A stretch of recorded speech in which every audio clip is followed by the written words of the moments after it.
Assalamualaikum warahmatullahi wabarakatuh. Nama saya Roma Taufik Harahap.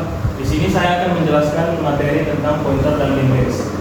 Satu, ada pengantar pointer. Definisi adalah pointer adalah sebuah variabel yang menyimpan alamat memori dari variabel lain. Nah, dari fungsi utama pointer adalah untuk mengakses dan memanipulasi data langsung di memori. Yang kedua, ada efisiensi dalam pengelolaan data yang besar.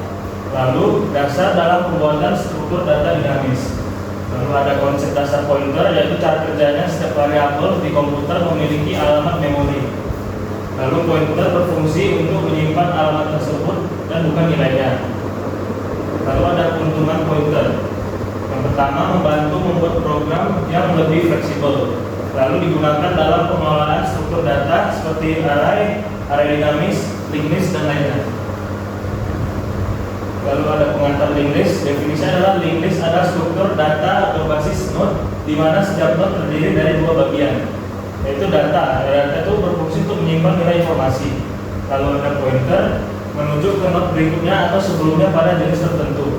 Lalu apa perbedaannya dengan array? Yaitu linked list memiliki ukuran dinamis, sedangkan array memiliki ukuran tetap.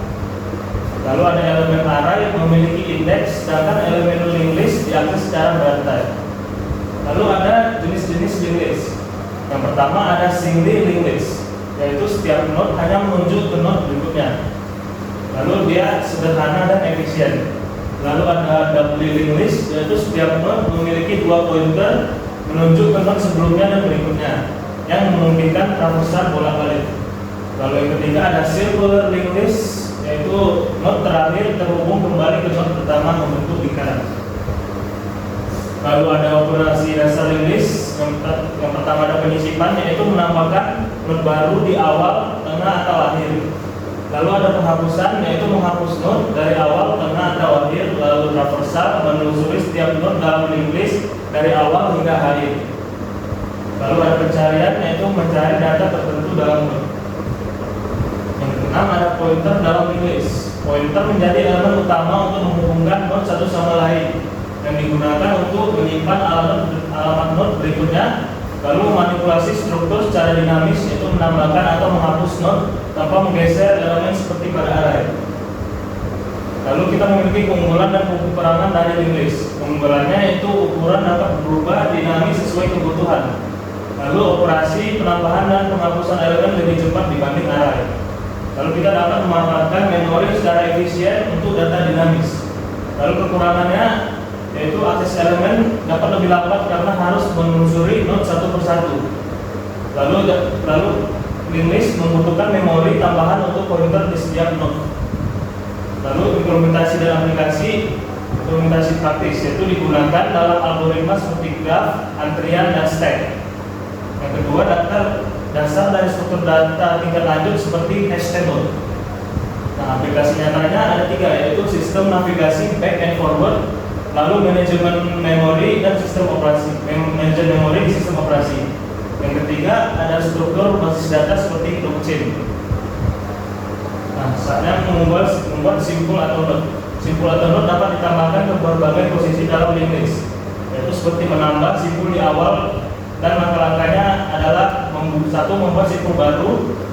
Yang kedua, set pointer simpul baru ke simpul pertama atau head. Lalu yang terakhir, ubah pointer head menjadi simpul baru. Nah, lalu kita bisa menambah simpul di tengah, yaitu langkah-langkahnya temukan simpul sebelumnya dari posisi di mana simpul baru akan disisipkan. Yang kedua, buatlah simpul baru. Lalu yang ketiga, atur pointer simpul baru ke simpul setelahnya. Yang terakhir, ubah pointer simpul sebelumnya untuk menuju ke simpul baru. Nah, untuk menambahkan simpul di akhir, langkah-langkahnya yaitu buat simpul baru, lalu temukan simpul terakhir atau simpul dengan pointer 0. Yang ketiga, atur pointer simpul terakhir ke simpul baru. Yang keempat, pointer simpul baru diset ke 0. Lalu menghapus simpul. Simpul dapat dihapus dari berbagai posisi dalam linked list, seperti menghapus simpul di awal. Yang langkah-langkahnya adalah simpan alamat simpul pertama, lalu atur pointer head ke simpul kedua. Yang terakhir, hapus simpul pertama dari memori.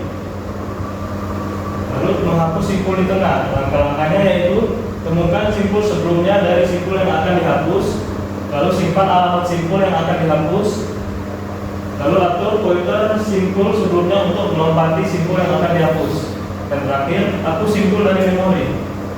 Nah, cara menghapus simpul di akhir, langkah-langkahnya yaitu temukan simpul kedua dari terakhir, lalu simpan alamat simpul terakhir. Yang ketiga, set pointer simpul kedua dari terakhir menjadi 0.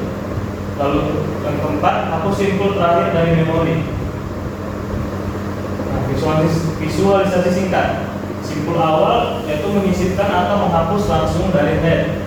Lalu untuk simpul tengah memerlukan traversal untuk menemukan posisi yang sesuai. Lalu untuk simpul akhir memerlukan traversal untuk mencapai simpul terakhir. Nah, kesimpulan dari materi pointer dan link di sini yaitu bekerja bersama untuk memberikan fleksibilitas dalam pengelolaan data. Pemahaman konsep ini sangat penting untuk membangun struktur data kompleks seperti stack, queue, dan tree. Namun penggunaannya harus disesuaikan dengan kebutuhan spesifik aplikasi untuk memaksimalkan efisiensi. Nah, lalu itu saja yang bisa saya sampaikan dalam materi ini. Assalamualaikum warahmatullahi wabarakatuh.